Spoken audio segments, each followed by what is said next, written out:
ना तो इनमें कभी इतिहाद था, न कभी इतिहाद रखते। आपने देखा होगा इनकी जो चिकनी चोपड़ी बातें रहती है, अल्लाह रसूल, अल्लाह का वास्ता, रसूल का वास्ता, हुजूर का वास्ता देकर, कलमे पढ़कर स्टेज के ऊपर लोगों को गुमराह करते। इन्होंने नांदेड़ में पहली बार आए, 11 कारपेंटर इनके चुनकर आए थे। दूसरी बार लोगों के समझ में आ गया, वहां से एक भी कारपोरेटर इनका खाता भी नहीं खुला। इन्होंने आहिस्ते आहिस्ते साल 2 साल में सब सीखा और लड़ने और भिड़ने की ताकत सेना और बीजेपी से पूरे कारपोरेटर ने की है। एमआईएम के ये 5 साल आमदार था, ये 5 साल खासदार था, इसको मौका मिला था। भले जज्बात में लोगों ने आके मतदान किया, भरे जज्बात में आके वोट इसको डाला, लेकिन अल्लाह ताला किसी किसी को उरूश में लाता है। उरूश में लाने के बाद उसने अपनी जगह संभाल के रखना पड़ता है, उरूश को बरकरार रखना पड़ता है। लेकिन अल्लाह ताला ने हर उरूश को जवाल रखा है। इन कारण होता है ये गिरा हुआ खासदार शक्ति कपूर। इम्तियाज जलील ने पूरी पार्टी का सत्यानाश कर दिया। पार्टी बहुत बड़े पैमाने पे काम कर रही थी, लेकिन आपने देखा होगा मैं जितने भी नगर सेवक जिनको टिकट नहीं दिया इसने, 23 नगर सेवकों के टिकट इसने काटा, 2 ही नगर सेवक को दिया था। लेकिन 2 नगर सेवक ने धतिंग किया जाके। इसाक हाजी ने आपने देखे, मैंने भी आपके माध्यम से सबके माध्यम से देखा, जागीरदार वाजे जागीरदार ने जाके घर पे धिंगाना किया, गल्ला पकड़ा, गाली गलौज किया, इसलिए 2 टिकट आए, नहीं तो इसने 23 टिकट काट दिया था, 2 ही लोगों को दिया था।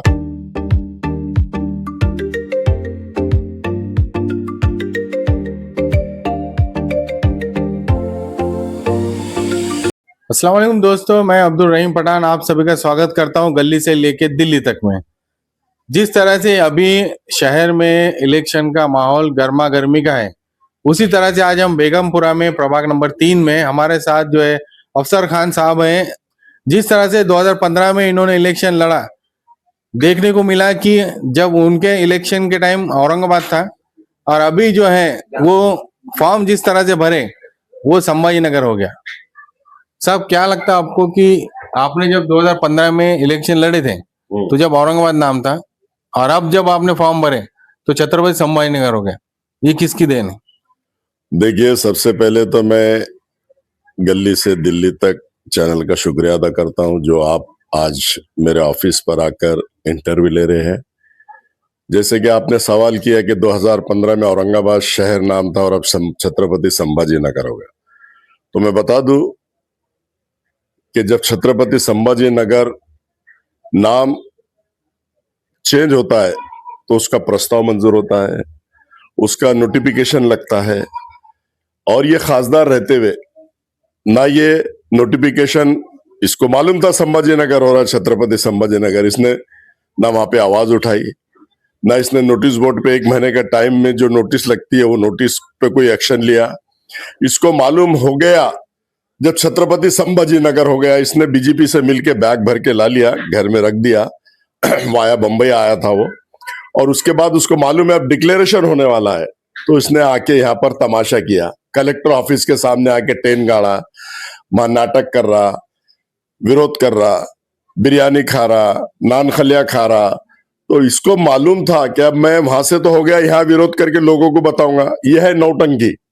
हर चीज में गिरावा खासदार नौटंकी करता है, और इसकी वजह से छत्रपति संभाजी नगर नाम हुआ। मैं स्पष्ट आपके माध्यम से शहर को, मराठवाड़े को, महाराष्ट्र को और पूरे देश को बताना चाहता हूँ। अभी जिस तरह से अफसर साहब, एमआईएम पार्टी बोलती है कि हम लोग इत्तेहाद से रहते हैं, सब लोग इत्तेहाद से, जब आई थी तो मुसलमानों में इत्तेहाद था, लेकिन अभी के इलेक्शन में आज के दौर में देखा जाएगा, अभी भी आपको फिलहाल देखने को मिला किस तरह से इनके ही पदाधिकारी उसमें फूट गए, इनमें दरारें पड़ गई। इसका क्या कारण है? देखिए, ना तो इनमें कभी इतिहाद था, न कभी इतिहाद रखते। आपने देखा होगा इनकी जो चिकनी चोपड़ी बातें रहती है, अल्लाह रसूल, अल्लाह का वास्ता, रसूल का वास्ता, हुजूर का वास्ता देकर, कलमे पढ़कर स्टेज के ऊपर लोगों को गुमराह करते। इन्होंने नांदेड़ में पहली बार आए, 11 कारपेंटर इनके चुनकर आए थे। दूसरी बार लोगों के समझ में आ गया, वहां से एक भी कारपोरेटर इनका खाता भी नहीं खुला। अब अल्लाह के फजलो करम से आहिस्ते आहिस्ते आहिस्ते सबको समझ में आ रहा है, ना तो इतिहाद की पार्टी है, ना लोगों को कौम और मिल्लत की पार्टी है, सिर्फ गांधी जी की पार्टी है। ये गांधी जी के बंडल लेती है, और गांधी जी के बंडल जो दे रहा है उसके फेवर करती है और उसके फेवर में बात करती है। इन्होंने एक भी काम, ये 5 साल आमदार था, ये 5 साल खासदार था, इसको मौका मिला था, भले जज्बात में लोगों ने आके मतदान किया, भरे जज्बात में आके वोट इसको डाला, लेकिन अल्लाह ताला किसी किसी को उरूश में लाता है। उरूश में लाने के बाद उसने अपनी जगह संभाल के रखना पड़ता है, उरूश को बरकरार रखना पड़ता है। लेकिन अल्लाह ताला ने हर उरूश को जवाल रखा है। अब इसका जवाल का टाइम आ गया। इसने कोई काम कौम और मिल्लत का किया न, जो दलित समाज ने इनको 1,40,000 वोट दिया था उनका कोई ऐतिहासिक काम किया। इन्होंने सिर्फ अपना विकास किया, अपना घर बनाया, अपने 2-2, 3-3 बंगले बनाया, प्रॉपर्टी लिया, दुबई में प्रॉपर्टी किया, कनाडा में प्रॉपर्टी किया, बंबई में किया, नासिक में किया, पूना में किया। ये सब जगह सिर्फ इसने गांधी जी पैसा कमाने का काम किया, इसलिए लोगों ने इसको बता दिया, इसकी जगह बताने का काम किया। 10 साल से 11 साल से हम लोगों को बोल रहे थे, अब लेकिन लोग बोल रहे हैं कि इसकी चिकनी चुपड़ी बातों में आना नहीं, इसकी मीठी मीठी बातों में आना नहीं। और ये जो वास्ते देते हैं, अब लोग होशियार हो गए, समझ गए। आपने देखा होगा फारूक शाब्दी बम्बई के अध्यक्ष है, उन्होंने पार्टी को कितने बड़े पैमाने पे लेकर गया। उसके बाद वो यहां से जैसे उन्होंने देखा कि 100 लोग उसको यहां मिलने को आ गए कि हम प्रदेश अध्यक्ष है, तो यहां से बॉम्बे गया। बॉम्बे में जाके वहां पर इंटरव्यू लिया और इंटरव्यू लेने के बाद अपने हिसाब से जिन्होंने 30 लाख, 40 लाख, 50 लाख, 60 लाख, 1-1 करोड़ गया बॉम्बे में, तो उनको टिकट दिया। इसलिए फारूक शाब्दी जो पार्टी को बढ़ा रहे थे, पार्टी का काम कर रहे थे, उन्होंने इस्तीफा दे दिया। तो ये पार्टी बढ़ाने का काम इसने कभी किया नहीं, अपनी संपत्ति बढ़ाने का काम किया, अपना पैसा बढ़ाने का काम किया, 102 बंगले 203 बंगले करने का काम किया। तो इसलिए अब ये इसका खेल यहाँ खत्म हो गया, ऐसा मैं आपके माध्यम से बताना चाहता हूँ। अभी आपके साथ में जावेद कुरैशी साहब भी है, जिन्होंने जो एमआईएम लाने के लिए उनका भी बहुत बड़ा योगदान ऐसा माना जाता है कि उन्होंने यहाँ पे जब लाए थे एमआईएम, तो इसके अंदर जो वजह रही आपके साथ आने की या एमआईएम छोड़ने की, क्या ऐसे कई लोग हैं जो अभी जिस तरह से राजनीति चल रही है उनकी, कई पदाधिकारी छोड़ के जा रहे हैं, तो इसका मेन कारण क्या हो सकता है? मेन कारण होता है ये गिरा हुआ खासदार शक्ति कपूर। इम्तियाज जलील ने पूरी पार्टी का सत्यानाश कर दिया। पार्टी बहुत बड़े पैमाने पे काम कर रही थी, लेकिन आपने देखा होगा, मैं जितने भी नगर सेवक जिनको टिकट नहीं दिया इसने, 23 नगर सेवकों के टिकट इसने काटा, 2 ही नगर सेवक को दिया था, लेकिन 2 नगर सेवक ने धतिंग किया जाके। इसाक हाजी ने आपने देखे, मैंने भी आपके माध्यम से, सबके माध्यम से देखा, जागीरदार वाजे जागीरदार ने जाके घर पे धिंगाना किया, गल्ला पकड़ा, गाली गलौज किया, इसलिए 2 टिकट आए, नहीं तो इसने 23 टिकट काट दिया था, 2 ही लोगों को दिया था। जो इसको पैसा दे रहा है, अब जो पार्टी में नहीं है ऐसे लोगों को उसने टिकट दिया 50 लाख 60 लाख लेके। कई लोगों को उसने थार गाड़ी ले लिया, 80 लाख उससे कैश ले लिया, थार गाड़ी ले लिया। तो ऐसे उसने टिकट का बंटवारा किया। इसको कौम और मिल्लत से कुछ लेना नहीं। पार्टी का जो निष्ठावंत कार्यकर्ता है, जो निष्ठावंत नगर सेवक है, उनसे भी कोई लेना देना नहीं। सिर्फ इसको गांधी जी पैसा कहां से आ रहा है वो देखता है।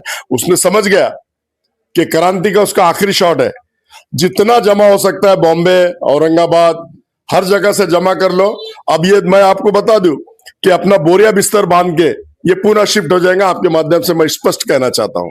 अभी जनरली देखा जाता है, हम लोग ग्राउंड रिपोर्टिंग करते हैं, तो वोटर की हालत है ना बहुत खस्ता है, कचरे की जिंदगी जी रहे हैं वोटर्स।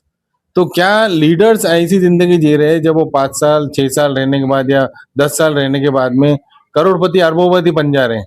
तो वोटरों को इससे क्या मिला जब इनको चुन के लाते? देखिए, वोटर, अब हम भी 25 साल से चुन के आते हैं, लेकिन हम जो वोटर ने हमको वोटिंग किया, जिसने हमको जिताया, हम उसका काम पूरी शिद्दत और ताकत के साथ करते हैं। मैं पहले भीमनगर से चुनकर आया, भौसिंगपुरे से चुनकर आया, उसके बाद किराड़पुरा से चुन के आया, फिर रिपीट किराड़पुरे से चुन के आया। हम लोगों को न्याय देने का काम करते हैं, क्योंकि लोग हम पे जो भरोसा करके वोट देते हैं तो उनके सुख दुख में काम आना चाहिए। आपने देखा होगा, मैं तो कारपोरेटर भी नहीं था किराड़पुरे का, लेकिन उनका एहसान है मुझ पर, 2 बार उन्होंने मुझे कारपोरेटर बनाया। इसलिए राम मंदिर पे जो हादसा हुआ, इसने तमाम नौजवान साथियों को बटन प्लेयर बोल के 100 लोगों को अंदर डालने का काम किया। और जब मैंने देखा दूसरे दिन, तो कोर्ट के अंदर रमजान का महीना चल रहा था, हमारी माँ बहनें रो रही, चिल्ला रही, गिड़गिड़ा रही है, चक्कर खा के गिर रही है, लेकिन इसको कोई दुख हुआ नहीं। इसने 100 बच्चों को अंदर कराने का काम किया। लेकिन हम में कौम और मिल्लत का जज्बा है। किराड़पुरे वालों ने 2 बार हमको चुनकर दिया था। हम सेकंड डे कोर्ट में जाके खड़े हुए, 100 लोगों को छुड़ाने का काम, 92 लोगों की बेल मेरे बच्चों ने, चारों ने, मैंने, हमारे मुजीब ने भाई ने, उनके दोनों भाइयों ने, हमारे पूरे मित्र मंडल ने ऐसे 92 बेल लिया। हम में जज्बा है कौम और मिल्लत का काम करने का, इनमें कोई जज्बा नहीं है। इनको सिर्फ पैसा किधर से आता वो देखने का काम ये लोग करते हैं। हमारे ऐसा सुनने में भी आया, देखने में आया मार्केट में कि प्रभाग 3 में आपके विरोध में जो खड़े करने वाले थे, एक मजबूत कैंडिडेट खड़े करने वाले थे, तो आपको क्या लगता है कि आपके सामने का मजबूत कैंडिडेट है? देखिए, हमने तो उसको चैलेंज किया, सबसे मजबूत एमआईएम में तू है, सबसे पैसे वाला तू है, सबसे मजबूत तो है, तू आके लड़ ले। मेरे तो दूध का दूध पानी का पानी सामने हो जाएगा। उसमें दम और शक्ति और ताकत है ही नहीं कि वो जो हमारे पास आकर लड़ सके। उसने अनेक लोगों को लालच दिया। उसने अयूब खान को बोला कि वहां से जाके लड़ो, गिरे तो मैं कॉप मेंबर दूंगा। उसके बाद उसने अब्बुल हसन हाशमी को बोला कि तुम वहां से जाके लड़ो, अगर गिरे तो मैं कॉप मेंबर दूंगा। उसके बाद उनके साथ जो घूमता टोपी प्रांतोष, उसको भी उसने यहां पर भेजा। अनेक लोगों को उसने कोशिश किया, लेकिन अफसर खान के सामने लड़ने को उनके कोई भी उम्मीदवार तैयार नहीं थे। और कितना भी ताकतवर रहा तो अफसर खान किसी के बाप से डरता नहीं, ना उससे डरता गिरे हुए खासदार से। अफसर खान सिर्फ अल्लाह ताला से डरता है और अल्लाह ताला पे भरोसा रखता है। जीत और हार का फैसला तो अल्लाह ताला करेंगे ना। हम तो उसको चैलेंज किया, मेरे बच्चे ने चैलेंज किया, तू आके लड़। उसमें दम ही नहीं है, वो आपा जाने वो क्या लड़ेंगे हमारे सामने। आपको क्या लगता है कि जिस तरह से ये टिकट बांटे गए हैं, जिनको भाषण देना भी नहीं आता बराबर, या फिर जो बोल नहीं सकते, क्या वो हाउस में जाके मुद्दे उठाएंगे नागरिकों के, आवाम के? बड़ा अच्छा सवाल करे। जो मुद्दे उठा रहे थे, 5 साल उन लोगों ने मेरे साथ काम किया। स्टार्ट में मैंने 25-26 नगर सेवकों की साइड लेके कारपोरेशन में बात किया। उन्होंने सब सीख गए। वो पूरे जितने भी थे सब नए थे, 1 या 2 उसमें सीनियर थे, जैसे अयूब जागीरदार है, अज्जू पहलवान है। लेकिन ये जितने भी लोग नए आए थे, इन्होंने आहिस्ते आहिस्ते साल 2 साल में सब सीखा। और लड़ने और भिड़ने की ताकत सेना और बीजेपी से पूरे कारपोरेटर ने की है एमआईएम के। लेकिन इससे बर्दाश्त नहीं होता। ये अगर उनको टिकट देता और ये चुनकर आ जाते तो आमदार के दावेदार हो जाते। और ये भी बोल रहा है कि मैंने नए चेहरों को चांस दिया। तो आपके माध्यम से मैं बताना चाहता हूं कि तू आमदार था, तू खासदार था, फिर तूने खासदार लड़ा और खासदार गिर गया। अरे तो फिर तू क्यों आमदार के लिए आया? नए चेहरे को देना। खासदार तेरे को होना, आमदार तेरे को होना, प्रदेश अध्यक्ष तेरे को होना। उसको मालूम है बिना पोस्ट के पैसा आता नहीं। ये हर एक को ब्लैकमेल करता है, कंपनी वालों को ब्लैकमेल करता है। देशी दारू वालों से 5 लाख रुपए हफ्ता लिया, वाइन शॉप वालों से 5 लाख रुपए हफ्ता लिया। उसके बाद में जो है तो बायोडीजल में 3-3, 4-4 लोगों से साथ धंधा किया, गुटके में पार्टनर बना। तो इसने सारे धंधे खुद करता है। इसको मालूम है पोस्ट है तो सब पे मैं प्रेशर डालूंगा, सबको ब्लैकमेल करूंगा। और ये पहले से ब्लैकमेलर ही है। इसको जो एनडीटीवी से निकाला गया, इसने ब्लैकमेलिंग करा बोल के इसको निकाला गया। इसने कोई एनडीटीवी छोड़कर नहीं आया। ये शुरू से भी ब्लैकमेल था। 1000, 2000, 5000, 10,000 की ब्लैकमेल करता था। अब आमदार खासदार होने के बाद में लाखों करोड़ों रुपए के लिए ब्लैकमेल कर रहा। ऐसी इसकी छवि है। क्या लगता है आपको कि इतना अभी जो इलेक्शन का माहौल बना हुआ है, हर एक पार्टी वाला अपने अपने इससे होड़ में लगा हुआ है, क्या लगता है आपको कौन सा महापौर बनेगा? देखिए, महापौर की रेस में तो ना तो वो लोग हैं, ना तो वंचित बहुजन आघाड़ी। हम स्पष्ट बोलते, अब सटा के मारना, हवा में बात करना वो लोगों का काम है, अफसर खान का नहीं। महापौर अगर सेना बीजेपी का बना भी तो हम अपोजिशन में अगर हम चुन के जाते हैं तो सेना और बीजेपी का मुकाबला हम पिछले 25 साल से करते आ रहे हैं। हमने, आपने देखा होगा, डैश पे हाथ मार के महापौर से काम करवा के लेते, कमिश्नर से काम करवा के लेते। हमने करोड़ों रुपए के काम किया। तो हम सेना का हो, महापौर बीजेपी को, हम किसी के बाप से डरते नहीं। हम प्रभाग नंबर 3 में जितनी भी समस्या है, 4 उम्मीदवार हमें, आदरणीय हमारे नेता प्रकाश अंबेडकर साहब, आदरणीय हमारे नेता सुजात दादा अंबेडकर साहब, आदरणीय हमारी नेता अंजलि ताई अंबेडकर, इन्होंने हम पे विश्वास किया। और विश्वास करके 4 उम्मीदवार हमारे प्रभाग से दिया। जैसे अमित भुईगढ़ है, जावेद कुरैशी है, जादव की मिसेस है और मैं है। अल्लाह के फजलो करम से पूरी शिद्दत और ताकत के साथ प्रभाग नंबर 3 हम जीत के आएंगे। और कारपोरेशन में ये जातिवाद शक्ति का मुंह तोड़ जवाब देने का काम हम करेंगे, ऐसा आपके माध्यम से बताना चाहता हूँ। पहले वार्ड वाइज इलेक्शन होते थे, अभी प्रभाग वाइज हो गया। वार्ड का छोटा इलेक्शन था, लेकिन अब प्रभाग वाइज होने की वजह से बहुत बड़ा इलेक्शन हो गया। तो कैसा टफ रहेगा आपको, या फिर इजी आपका काम चलेगा, या फिर नहीं, कैसा सोचते हैं आप इसे?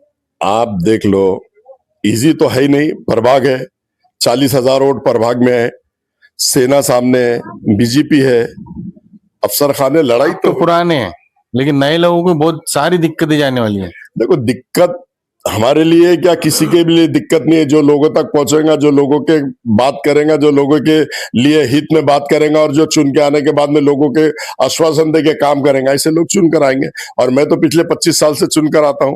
प्रभाग में किसका भी प्रभाव हो, लेकिन अफसर खान पूरी शिद्दत और ताकत के साथ लड़ रहा है। हार जीत तो अल्लाह के हाथ में है। अभी कोई बोल रहा है कि ये ताकत लगाओ, कोई बोल रहा है वो ताकत लगाओ। अरे तेरे में तो आपा जाने, तू क्या ताकत लगाएगा अफसर खान को गिराने की? और अब लोगों को आकर बोल रहा है कि मुझसे गलती हो गई, मैं भरे चौरस्ते पे आकर पेट में मुंडी डाल के माफी मांगता हूं। अरे तू माफी के लायक नहीं है। तेरे को तो जैसे सऊदी में होता है चौरस्ते पे धुर्रे मारना, तो तू वो काबिल का, तेरे को माफी नहीं है। तेरे को चौरस्ते पे लाके धुर्रे मारना, ऐसा मैं आपके माध्यम से कहना चाहता हूं। से जनता को आप क्या मैसेज देना चाहेंगे? देखिए, मैं जनता को यह मैसेज देना चाहता हूं कि वंचित बहुजन आघाड़ी पूरे शहर में 64 सीटें लड़ रही है। ज्यादा से ज्यादा वंचित बहुजन आघाड़ी, आदरणीय प्रकाश अंबेडकर साहब, सुजात दादा, अंजलि ताई और हमारा प्रभाग नंबर 3 पूरे लोगों को चुन के देना चाहिए। ज्यादा से ज्यादा लोगों को चुन के देना चाहिए। तो पूरी शिद्दत और ताकत के साथ हम जनता के साथ हैं और हम 25 साल से जनता के साथ में रहते हैं। तो मैं अदबन गुजारिश करता हूं नौजवान साथियों से, बुजुर्गों, दोस्तों से और पर्दा नशीन मेरी माँ बहनें जो घर में बैठी है, तो ज्यादा से ज्यादा वंचित बहुजन आघाड़ी के सीटा चुना कर दो। ये झूठे, मक्कार,